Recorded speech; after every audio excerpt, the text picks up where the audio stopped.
అంటే ఇక్కడ ఎవరిది వాళ్ళు, నా సలహా ఏంటంటే పెళ్లి విషయంలో తొందర పడకండి అయ్యా. ఒక అప్పటి లెక్క లేరు మనుషులు. ఓకే, తొందరపడి పెళ్లిళ్ళు చేసుకోకండి. ఎవరికైనా చెప్తున్నా, అది ఏ దేశం అని ఉండని, ప్రపంచంలో ఎక్కడైనా ఉండదు. ఒకరినొకరు తెలుసుకోండి. ఓకే, ఎంత తెలుసుకున్నా కొన్ని సిచ్యువేషన్స్ పెళ్లికి ముందు అవి కావు, పెళ్లి అయినాకనే తెలుస్తుంది వాళ్ళ నిజ స్వరూపం. ఆ సిచ్యువేషన్ అప్పుడే వస్తుంది. ఇప్పుడు 10 ఏళ్ళు లవ్ చేసుకొని మరి పెళ్లి అయినాక ఎందుకు కొట్లాడుతున్నారు? ఎందుకంటే ఈ పెళ్లి అయినాక ఉన్న జీవితం వాళ్ళు ముందు అట్లా లేరు. పెళ్లి కాకముందు పెళ్లికి ముందు ఏం చేసారు? పార్క్లో కలిసిర్రు, సినిమాకి పోయినరు, పెప్సీ తాగినరు, బేకరీ పోయి ఇంకోటి తిన్నారు. ఎంజాయ్ అంటే ఆ కలిసినప్పుడు ఎంజాయ్ చేశారు తప్ప వాళ్ళ డే టు డే లైఫ్లో ఏమవుతుంది, పెళ్లి అయినాక ఏ సమస్యలు వస్తాయో ఆ సమస్యని వాళ్ళు అప్పుడు షేర్ చేసుకోలేదు. ఓన్లీ మంచిగా షేర్ చేసుకున్నారు, కానీ ఆ రియల్ లైఫ్ని షేర్ చేసుకోలే. అది ఆర్థికంగా కావచ్చు, వాళ్ళ యొక్క ఎమోషన్ కావచ్చు, ఇంకో రకంగా. కాబట్టి ఆ సిచ్యువేషన్ వచ్చినప్పుడు వాళ్ళ నిజ స్వరూపాలు బయటపడుతున్నాయి. కాబట్టి తొందర పడద్దు, ఒకరినొకరు పూర్తిగా తెలుసుకునే ప్రయత్నం చేయాలి. అవసరమైతే కలిసి ఉన్నా తప్పు లేదు. మన మీద నమ్మకం ఉండాలి కదా, మనం అంత బలహీనం కాదు కదా. ఈ ఒక ఏడాది 2 ఏళ్ళు, గన్నేళ్ళు ఆగినప్పుడు ఒక ఏడాది 2 ఏళ్ళు ఆగవచ్చు కదా. 25 ఏళ్ళు ఆగినప్పుడు రైట్, నీకు సెక్స్ కోసమే వాడు ఆమెనే వస్తే సెక్స్ అయిపోతే వాళ్ళ మీద ఇంట్రెస్ట్ పోతుంది. ఎవరిని వాడు దుకాణం సర్దుకుంటే అది బ్రేకప్ అవుతుంది. అంటే వాడు వచ్చింది ఎందుకోసం, వాడు కానీ ఆమె కానీ కోరికలు తీర్చుకోవడానికి వచ్చారు. కోరికలు తీర్చుకోవడానికి వస్తే మరి దానికి కలిసి ఉండాల్సిన అవసరం ఏముందిరా? అంటే వానికి అప్పుడు ఎప్పుడో ఒకసారి కలిసిడు కాదు, బయట ఉండి మళ్ళీ ఓయోలో పోతే ఎక్కువ ఖర్చు అవుతుంది. కాబట్టి ఇలా ఒకటే దగ్గర ఉంటే రోజు చేసుకోవచ్చు, ఎప్పుడు పడితే అప్పుడు చేసుకోవచ్చు. అంటే వాళ్ళ సెక్స్ గురించే కలిస్తే కొన్ని రోజులకు బోర్ అయిపోతుంది. ఎందుకంటే ఎన్ని రోజులు చేస్తావు సేమ్ యాక్ట్, బరువులు బాధ్యతలు పెరుగుతాయి, ఖర్చులు పెరుగుతాయి. కాబట్టి ఏమవుతుంది, నీ సెక్స్ అనేది లీస్ట్ ప్రయారిటీ అయిపోతుంది, ఫస్ట్ ఉన్న ప్రయారిటీ ఉండదు. ఉండనప్పుడు ఏమవుతుంది, వాళ్ళకి ఇక మిగతా విషయాలు ప్రయారిటీ అయినప్పుడు ఆ విషయాల్లో వాళ్ళకి కలిసి ఉంటారు, ఆ విషయాలు కలవకపోతే విడిపోతున్నారు. కాబట్టి నేనేమంటున్నా, మిగతా విషయాలన్నీ క్లారిటీ చేసుకున్నాం అనుకో, అవన్నీ క్లారిటీ అయిపోయి ఒకరిదొకరికి అవన్నీ నచ్చినాయి అనుకో, మిగతా విషయాల్లో 100% ఎవరికి నచ్చాయి. ఎందుకంటే ఒకటే అమ్మ పాలు తాగి ఒకటే తల్లిదండ్రులు పుట్టిన వాళ్ళకే అభిప్రాయ భేదాలు వస్తున్నాయి. కాబట్టి ఒక డిఫరెంట్ తల్లులకి తండ్రులకు పుట్టి డిఫరెంట్ డిఎన్ఏ ఉండి డిఫరెంట్ వాతావరణం పెరిగిన వాళ్ళకి అన్ని విషయాలు ఒకటే విధంగా ఒక ఆడమగా ఆలోచించాలని కోరుకోవడం అత్యాశ అవుతుంది. కాబట్టి ఒక క్రిటికల్ ఉన్నాయి, ఏవైతే మోర్ ఇంపార్టెంట్ ఉన్నాయి వాటిని మాత్రం ముందే చర్చించుకోవాలి, చిన్నవి వదిలేయాలి. అంటే ఒక 50-60% కలిస్తే చాలు, మిగిలిన 40% కాంప్రమైజ్ కావాలి, ఆడమైనా మగమైనా. అప్పుడు దాని బండిని ముందు తీసుకోవచ్చు. అంటే ఈ కాంప్రమైజ్ ఎప్పుడైతాం అంటే మనం ఎదుటి వ్యక్తిని నిజంగా లవ్ చేస్తే అవుతాం. అర్థమైందా? ఇప్పుడు నా కొడుకు కానీ, నా బిడ్డ కానీ, నా తండ్రి కానీ, నా తల్లి కానీ 100 తప్పులు చేసినా వెనకే నా చెల్లె కానీ చేస్తే వెనకేసుకొస్తా, ఆడమైనా మగమైనా. ఎందుకంటే వాళ్ళ లోపల ప్రవహిస్తున్న రక్తం, నా లోపల ప్రవహిస్తున్న రక్తం సేమ్. మరి నీ పార్ట్నర్ కానీ, నీ పార్ట్నర్ కుటుంబ సభ్యుల్ని మళ్ళీ సేమ్ ట్రీట్ చేయవు. నీ భర్త కుటుంబ సభ్యులు కానీ, భార్య కుటుంబ సభ్యులు ట్రీట్ చేయవు. ఎందుకంటే వాళ్ళ లోపల ప్రవహిస్తున్న రక్తం, నీ లోపల ప్రవహిస్తున్న రక్తం సేమ్ కాదు. నీ ద్వారా పుట్టిన పిల్లలకు ప్రవహిస్తున్న రక్తం నీదే. కాబట్టి ఈ డిఫరెన్షియేషన్ ఉంది అన్నప్పుడు ఏం చేయాలి, వీళ్ళ మధ్యలో రక్త సంబంధం లేదు కాబట్టి, నీకు దెబ్బ తగిలితే నాకు నొప్పి అయితే లేదు కాబట్టి ఒకటే ఒక్క బంధం వీళ్ళని కలపాలి. ద లవ్ ప్రేమ. అంటే నాకు దెబ్బ తగిలితే నా జీవిత భాగస్వామికి కళ్ళలోకి నీళ్ళు వచ్చినప్పుడు అప్పుడు ఏమవుతుంది, నా కొడుకు దెబ్బ తగిలితే నేను ఏడుస్తా. కాబట్టి నా కొడుకు 100 తప్పులు చేసినా వాడిని సరిదిద్దే ప్రయత్నం చేస్తా, కానీ వాటితో బ్రేకప్ చేయ. అంటే అక్కడ కలుపుతుంది రక్త సంబంధం, ఇక్కడ రక్త సంబంధం లేదు కాబట్టి, కల్పించుకునే రక్త సంబంధం తెచ్చుకునే అవకాశం లేదు కాబట్టి ఇక్కడ కలపాల్సింది ఏంది, ఆ ప్రేమ బంధం. ఆ ప్రేమ ఉంటే నేను కాంప్రమైజ్ అవుతా, ఏది చిన్న విషయాలకి. ఇక క్రిటికల్ విషయాలు మాత్రం ముందే మాట్లాడుకోవాలి ఉంటుంది. కాబట్టి మాట్లాడుకున్నాక మాట మార్చే అవకాశం ఉంటుంది. కాబట్టి ఎట్లయితే డైవోర్స్ తీసుకునేటప్పుడు 100 కండిషన్స్ పెట్టినాకనే, సిగ్నేచర్ పెట్టినాకనే డైవోర్స్ ఇస్తారు కదా. మరి పెళ్లి చేసుకునేటప్పుడు ఎందుకు పెట్టద్దు? చిన్న ఉద్యోగం కావాలంటే కాంట్రాక్ట్ రాసుకుంటాం, ఓకే, ఎంప్లాయ్మెంట్ కావాలంటే రాసుకుంటాం, భూమి అమ్మాలన్నా కొనాలన్నా కాగితాలు రాసుకుంటాం, టర్మ్స్ అండ్ కండిషన్ రాసుకుంటాం. అన్ని దగ్గర కాగితాలు రాసుకున్నప్పుడు, బాండ్ పేపర్ మీద ఇంకో దాని మీదనో, మరి డివోర్స్ తీసుకునేటప్పుడు రాసుకున్నప్పుడు పెళ్లి చేసేటప్పుడు ఎందుకు రాసుకోం? మనం నోరుతో ఏది చెప్తున్నామో కాగితం మీద పెడతాం, చట్టబద్ధత చేస్తాం. ఒకవేళ నువ్వు పాటించకపోయినా, నేను పాటించకపోయినా దానికి కాన్సిక్వెన్స్ ఏందో కూడా రాద్దాం. అప్పుడు ఎవడు అబ్యూజ్ చేస్తాడు? మనం ఏ అగ్రిమెంట్కి అయితే పెళ్లికి ముందు మాటల ద్వారా ఒప్పుకున్నామో దాన్ని కాగితం మీద పెట్టి దాన్ని లీగలైజ్ చేస్తే ఇప్పుడు ఇరాన్లో జరుగుతాయి. ఏది వ్యక్తిగత మ్యారేజ్ సెలబ్రేషన్ వేరుంటుంది, కోర్టు మ్యారేజ్ వేరుంటుంది. సేమ్ డైవర్స్కి ఎట్లయితే సైన్ చేస్తారో పెళ్లి అప్పుడు కూడా సైన్ చేస్తారు. టర్మ్స్ అండ్ కండిషన్స్ ఏముంటాయి, ఎంతమంది పిల్లలు కనవచ్చు, ఎంత ఆస్తి, ఎవరికి ఎంత హక్కు ఉంటుంది, అన్ని ముందే రాస్తారు. అర్థమైందా? సో అట్లా కోర్టు మ్యారేజ్ లీగలైజ్ చేసినాం అనుకో, ఈ మనం ఏదైతే నోరుతో మాట్లాడినామో అది కాగితం మీద రాసినాం అనుకో, ఎవడెవరిని అబ్యూజ్ చేయరు ఇక. కాబట్టి సమస్యలు రావు. అర్థమైందా? చిన్నవి ఉంటే కాంప్రమైజ్ కావాలి అంతే. ఇక ఒక 50-60% నువ్వు చెప్పింది నడుస్తుంది, మిగిలిన 50% నీ పార్ట్నర్ నడుస్తుంది. మిగిలిన 50% 40% ఇద్దరు కాంప్రమైజ్ కావాలి. అప్పుడు ఆ బండి ముందుకు పోతుంది. అంటే ఇవన్నీ ఎప్పుడు సాధ్యం? ఒకరి మీద ఒకరికి నిజంగామైన ప్రేమ ఉంటే సాధ్యం. ప్రేమ లేకపోతే ఆ కలుసుడే తప్పు. అంటే ఒకరి నిజంగా ప్రేమ ఉందా లేదా అని ముందే టెస్ట్ చేసుకోవాలి, ముందే మాట్లాడుకోవాలి. లేదు అంటే వాడు ఎదుటోడు నటిస్తుండు తెలియదు కాబట్టి వాంతటి కొన్ని రోజులు కలిసి ఉండాలి, సెక్స్ చేయకుండా. అప్పుడు తెలిసిపోతుంది వాడు సెక్స్ కోసం వచ్చిండా, నిజంగా నిన్ను లవ్ చేసి నీతో కలిసి ఉండడానికి వచ్చిండా అని తెలిసిపోతుంది. సెక్స్ కోసం వస్తే సెక్స్ తీరినాక వాడు పీకెత్తాడు, వాడు పోతాడు, అది పోతుంది. అది సామెత ఉంటుంది. ఆ రూమ్లోకి పోయినాక, ఆ ఓయో రూమ్ ఇంకో రూమ్లోకి పోయినాక దీని బట్టలు అది తిప్పుతుంది, వాడి బట్టలు ఇది తిప్పుతాడు.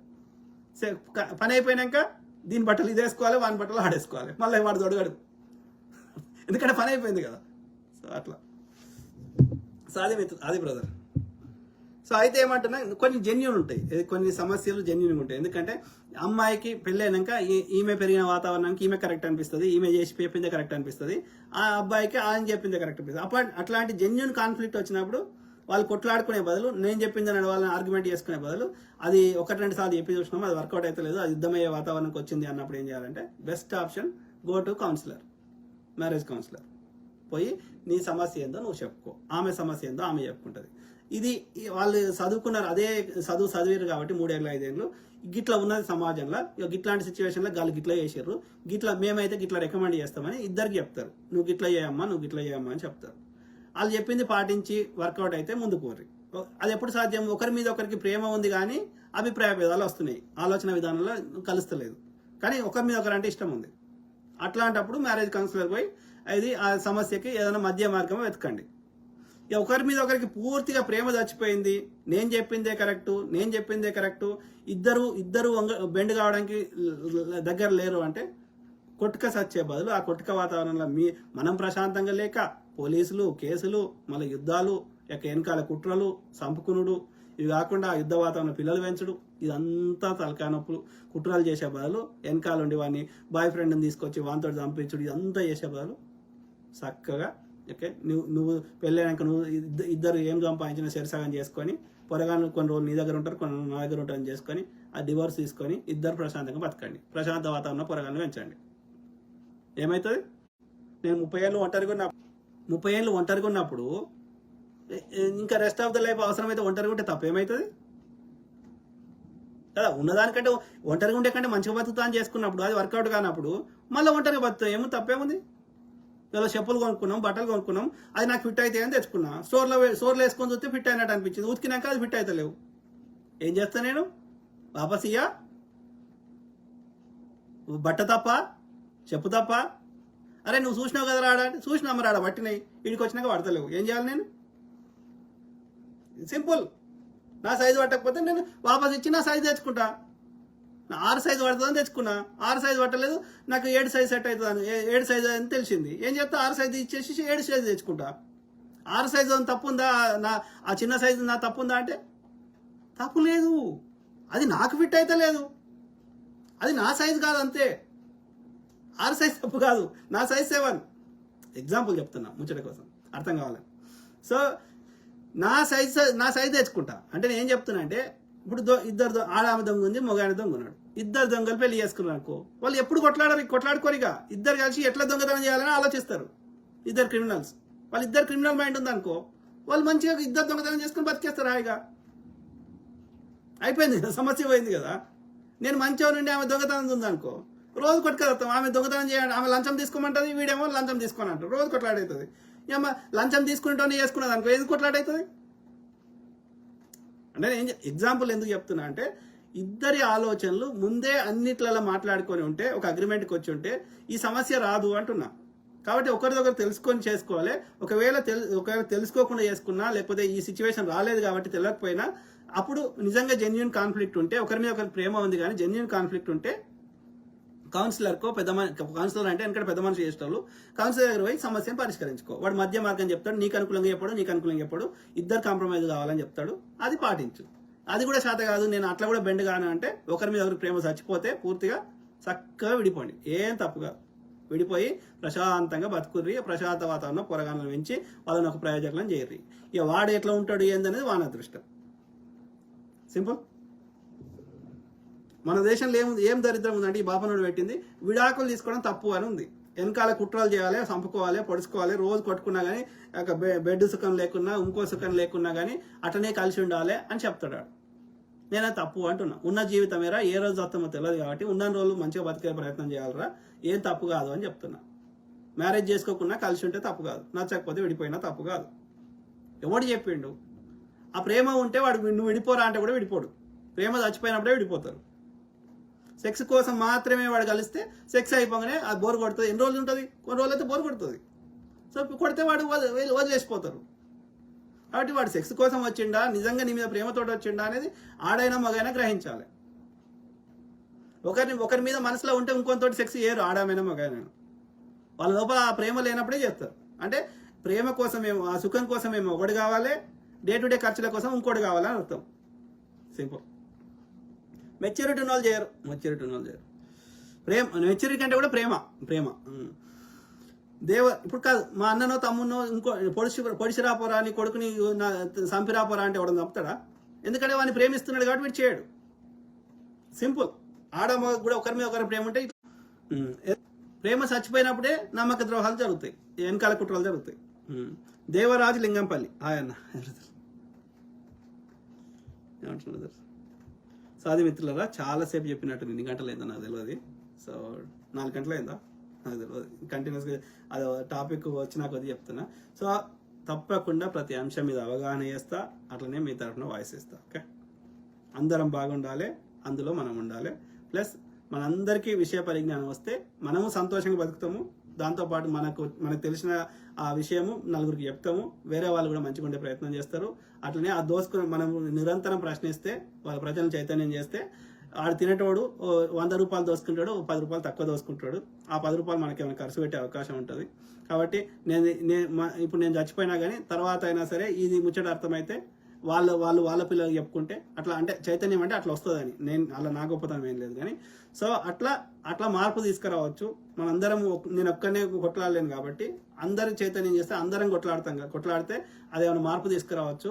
నా కొడుకుని బిడ్డను అమెరికాకు, ఇంకో దేశం యూకేకి పంపించానే బదులు నా దేశాన్ని అట్లా చేసుకుందాము. మన దేశంలో కూడా సంపద ఉంది, ఆ సంపద కుళ్ళుగొట్టే దోసుకొని పోయిండు.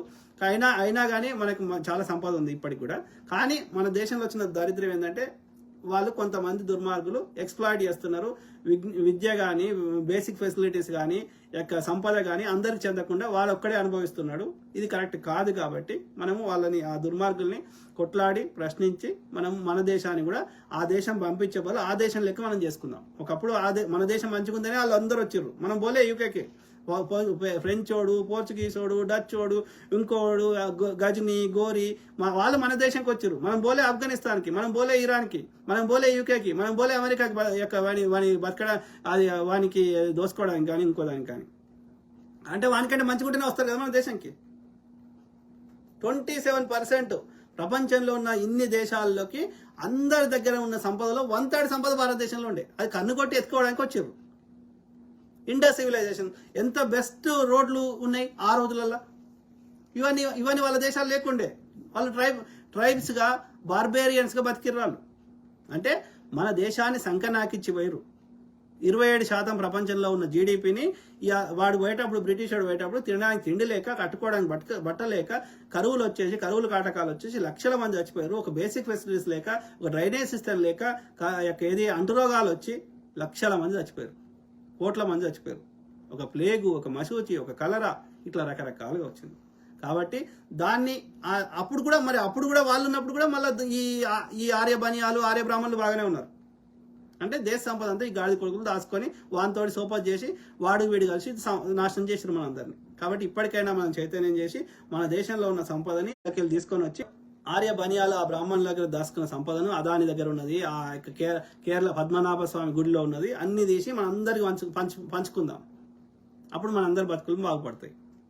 వాడు ఎందుకు చేస్తలేడు అంటే వాడు రాసుకున్న పుస్తకం తప్పు రాసుకున్నాడు, ఆ మన ధర్మశాస్త్రం తప్పు రాసుకున్నాడు. బ్రహ్మముఖులకి వచ్చిన పైన ఉండాలి, మిగతాడు కింద ఉండాలని రాసుకున్నాడు. కాబట్టి మన దగ్గర ఏం లేకుండా చేస్తున్నాడు. కాబట్టి మనం చైతన్యం చేసి కొట్లాడి దీన్ని అందరం సమానం అనేది మనము అది క్రియేట్ చేసే ప్రయత్నం చేద్దాం. ఓకే, అందుకు తగ్గట్టుగా తప్పకుండా ప్రతి అంశం మీద అవగాహన చేస్తా. అట్లనే మీ తరఫున వాయిస్